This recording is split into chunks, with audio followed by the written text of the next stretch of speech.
నమస్కారం, నేను మీ షణ్ముఖ్. ఈరోజు మన ముందర ప్రముఖ రాజకీయ విశ్లేషకులు అలాగే సీనియర్ జర్నలిస్ట్ సత్యమూర్తి గారు ఉన్నారు. నమస్కారం సార్. నమస్కారం అండి. తెలంగాణ ముఖ్యమంత్రి రేవంత్ రెడ్డి గారి ఫోన్ ట్యాపింగ్ విషయం రోజు రోజుకు కొత్త మలుపులు తిరుగుతూ ఉంది. సంచలనాలు బయటకు వస్తూ ఉన్నాయి. మరి ఇదే తరహాలో ఆంధ్రప్రదేశ్లో ఫోన్ ట్యాపింగ్ కలకలం అంటే ఎవరి మీదే చేయడానికి ఆస్కారం ఉందంటారు సార్? ఇది ఫోన్ ట్యాపింగ్ అనేది చాలా పెద్ద నేరం. అది చాలా పెద్ద నేరం. తెలంగాణలో ఏం జరిగింది అంటే కేసీఆర్ ముఖ్యమంత్రిగా ఉన్నప్పుడు ఆ ప్రభుత్వంలో అంటే కేసీఆర్కి డైరెక్ట్గా సంబంధం ఉందా లేదా అనేది ఇంకా తేలలేదు. బట్ ఆ ప్రభుత్వంలో చాలా కీలక పాత్ర పోషించేవాళ్ళు. అంటే ప్రభుత్వంలో అని కూడా అనకూడదు, కేసీఆర్ దగ్గర అత్యంత సన్నిహితంగా ఉండే ఒక వ్యక్తి, ఆయన రాజ్యసభ మెంబర్ కూడా. ఆయన ఈ టెలిఫోన్ ట్యాపింగ్ అంతా కూడా చేయించినట్టుగా ఇప్పుడు మొత్తం బేసిక్ ఫ్యాక్ట్స్ అయితే బయటకు వచ్చినాయి. ఇవి ఇంకా ఎస్టాబ్లిష్ కావాలి. ప్రత్యర్థుల ఫోన్ నెంబర్లు వాళ్ళవి ట్యాప్ చేయటమే కాకుండా వాళ్ళ పార్టీలో ఉన్న వాళ్ళవి కూడా ట్యాప్ చేశాడు కొంత. దానికోసం ఒక సాఫ్ట్వేర్ తీసుకొచ్చారు, ఒక వ్యవస్థను పెట్టారు. మరీ ఇదేంటంటే రేవంత్ రెడ్డి, ఇప్పుడు ముఖ్యమంత్రి అయిన రేవంత్ రెడ్డి ఇంటి పక్కనే ఒక సెటప్ పెట్టారనమాట టెలిఫోన్ ట్యాపింగ్ కోసం.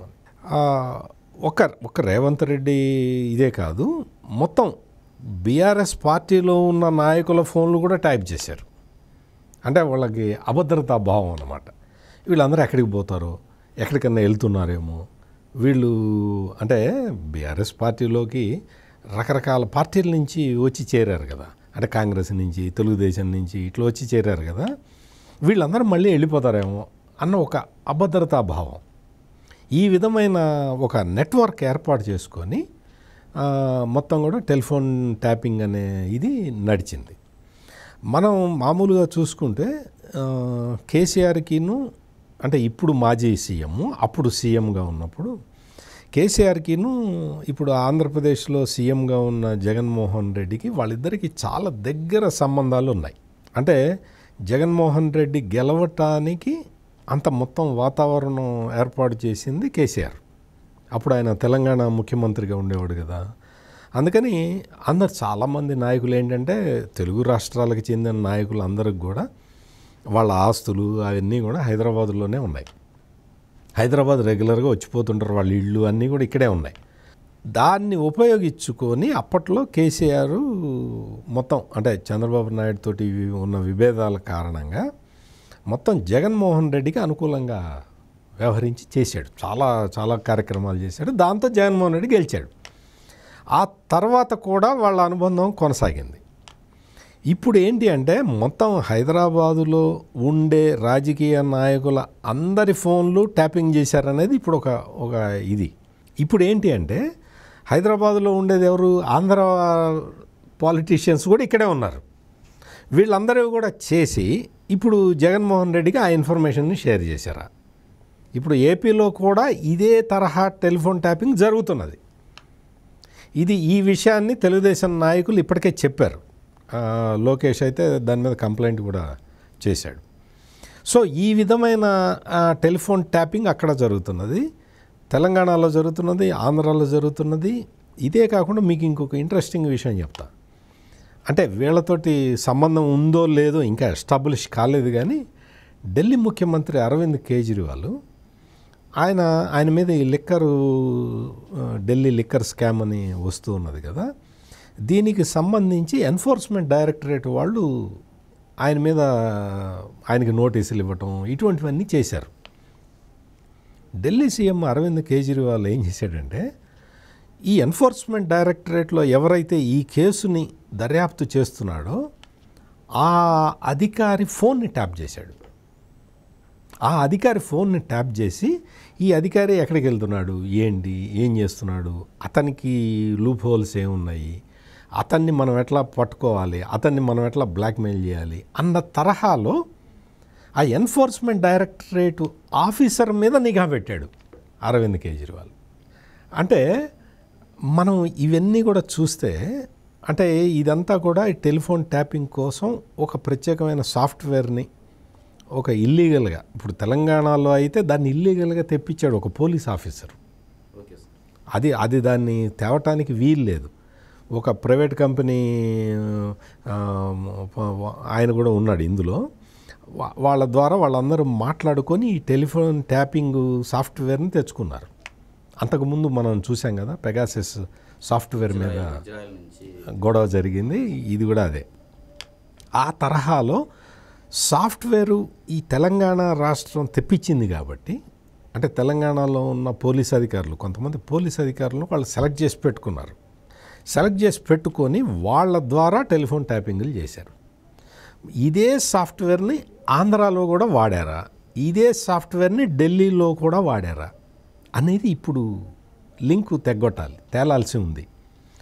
అది మరి ఎట్లా తేలుతుంది, ఎంతకాలం పడుతుంది అనేది నేను చెప్పలేను. కానీ బట్ అక్కడ అంటే ఢిల్లీ ముఖ్యమంత్రి ఎన్ఫోర్స్మెంట్ డైరెక్టరేట్ అధికారినే ఫోన్నే ట్యాప్ చేశాడు అంటే ఇంకా తెలంగాణలో జరిగింది పెద్ద విషయమేం కాదు. అంటే పెద్ద టెలిఫోన్ ట్యాపింగ్ చిన్నదైనా పెద్దదైనా అది crime, it is a crime. ఆంధ్రప్రదేశ్లో కూడా ఇప్పటికే అసలు ఆంధ్రప్రదేశ్లో ఇంకొక ఇదేంటంటే, ఏదో తెలుగుదేశం నాయకులవి లేకపోతే చంద్రబాబు నాయుడు, లోకేష్, పవన్ కళ్యాణ్ వీళ్ళ ఫోన్లు కాదు, వైసీపీ ఎమ్మెల్యేల ఫోన్లు కూడా ట్యాప్ చేసి పెడుతున్నారు.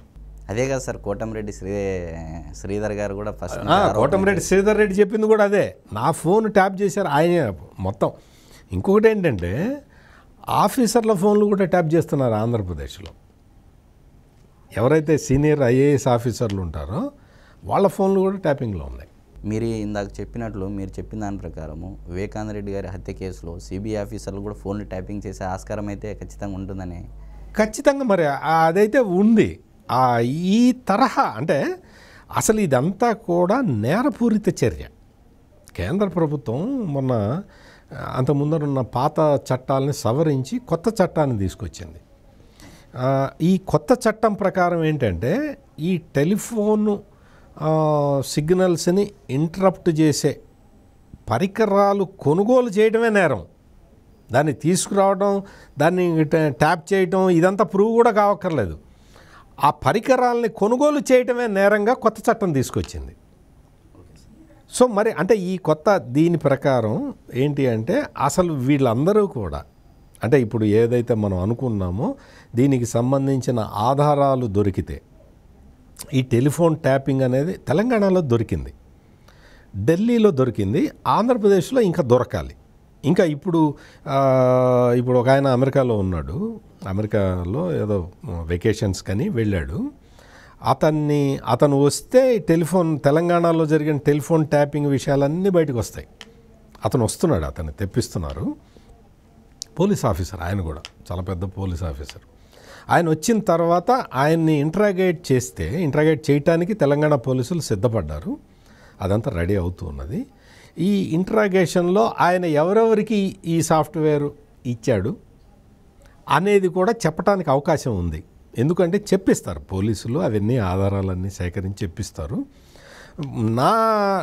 నాదే కాదు చాలామంది డౌట్ ఏంటి అంటే ఇదే సాఫ్ట్వేర్ని ఆంధ్రాలో వాడారు, ఢిల్లీలో వాడారని కూడా ఒక ఇది ఉంది, అనుమానం అయితే ఉంది. ఈ అనుమానాలకి తగిన ఆధారాలు కనుక దొరికితే మాత్రం ఇది చాలా పెద్ద అసలు ఒక నేషనల్ ఇష్యూగా మారుతుంది. ఖచ్చితంగా సార్. దాంట్లో ఆంధ్రప్రదేశ్లో అయితే మొత్తం ప్రతిపక్ష నాయకుల్ని ఎట్లా అణిచివేస్తున్నారో అదంతా చూసాము. అదంతా కూడా మొత్తం ఈ నెట్వర్క్ అంతా పెట్టుకొనే ఈ పనులు చేస్తున్నారు అనేది దాదాపుగా ఆంధ్రాలో కూడా ఎస్టాబ్లిష్ అవుతుంది. మీరు ఇందాక చెప్పినట్లు సార్, మీరు ఫస్ట్ నుంచి మొదట్లో ఒక మాట చెప్పారు, కేసీఆర్ గారికి జగన్మోహన్ రెడ్డి గారికి సన్నిహిత సంబంధాలు జగద్విదితమే, దాంట్లో ఎటువంటి సందేహం లేదు. అయితే తెలంగాణలో ఆంధ్ర ఆస్తులు ఉన్నందున 1,00,000 కోట్ల పైచులకు ఆస్తులు మనకు రావాలి ఆంధ్ర రాష్ట్ర పునర్విభజన చట్టం ప్రకారము. అందుకు గాను కేసీఆర్ గారు కేవలం కొద్ది మొత్తంలో ఎలక్షన్ సమయంలో సపోర్టు జగన్మోహన్ రెడ్డి గారికి ఇచ్చేసి, సో అదే మీరు ఇందాక చెప్పినట్టు ఫోన్ ట్యాపింగ్ కూడా అందులో ఒక అంశము. సో ఇది రాబోయే ఈ ఎలక్షన్ల తరుణంలో బయటపడితే ప్రజలు కూడా తెలుసుకునే ఆస్కారం ఖచ్చితంగా ఉంటుంది కదా సార్? ఉంటుంది. ఇప్పుడు ఈ ఆంధ్రాకి చెందిన రాజకీయ నాయకుల ఆస్తులందరూ తెలంగాణలోనే ఉన్నాయి మొత్తం చాలా వరకు. వాళ్ళందరూ ఆస్తులను కాపాడుకోవటంలో వాళ్ళు ఇదిగా ఉంటారు. అందుకని తెలంగాణలో నిన్న మొన్నటి వరకు ముఖ్యమంత్రిగా ఉన్న కేసీఆర్ దాన్ని అడ్వాంటేజ్ తీసుకున్నాడు. దాన్ని అడ్వాంటేజ్ తీసుకొని జగన్కి హెల్ప్ చేశాడు. ఆ తర్వాత జగన్ ఏం చేశాడో మనందరికీ తెలుసు. ఎలక్షన్ టైంలో కూడా కేసీఆర్కి అనుకూలంగా ఉండేలాగా నాగార్జున సాగర్ డ్యామ్ గొడవలు అవన్నీ చేయటం అదంతా కూడా మనం చూసాం.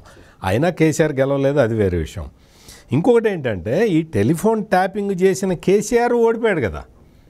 అంటే రేవంత్ రెడ్డిని కట్టడి చేద్దాము, రేవంత్ రెడ్డి ఎవరితో మాడుతున్నాడు, ఏం చేస్తున్నాడు అనేది మొత్తం టెలిఫోన్ ట్యాపింగ్ చేసినా కానీ రేవంత్ రెడ్డి ముఖ్యమంత్రి అయిపోయాడు కదా. అందుకని ఈ రాజకీయ నాయకులందరూ గమనించాల్సింది ఏంటి అంటే ఈ టెలిఫోన్ ట్యాపింగ్ ఒక పెద్ద నేరము. ఈ నేరం వల్ల ఎటువంటి ప్రయోజనం కూడా ఉండదనేది గుర్తిస్తే మంచిది. మరైతే ఈరోజు జరిగిన చర్చా సంభాషణలో సత్యమూర్తి గారు మనకు చాలా ఫోన్ ట్యాపింగ్ తెలంగాణ ముఖ్యమంత్రి రేవంత్ రెడ్డి గారి పైన ఎటువంటి సంచలనాలు నమోదవుతున్నాయి, రోజు రోజుకు తవ్వే కొద్దీ సంచలనాలు నమోదవుతున్నాయి. అదే తరహాలో జగన్మోహన్ రెడ్డి గారి ప్రభుత్వంలో కూడా రాబోయే రోజుల్లో సంచలనాలు నమోదవుతాయని చెప్పేసి ఈ ఎలక్షన్ల సమయంలోనే తేల్చేస్తారని చెప్పేసి మనకు చాలా బాగా వివరించారు. మరొక అంశంతో మళ్ళీ కలుద్దాం. నమస్కారం.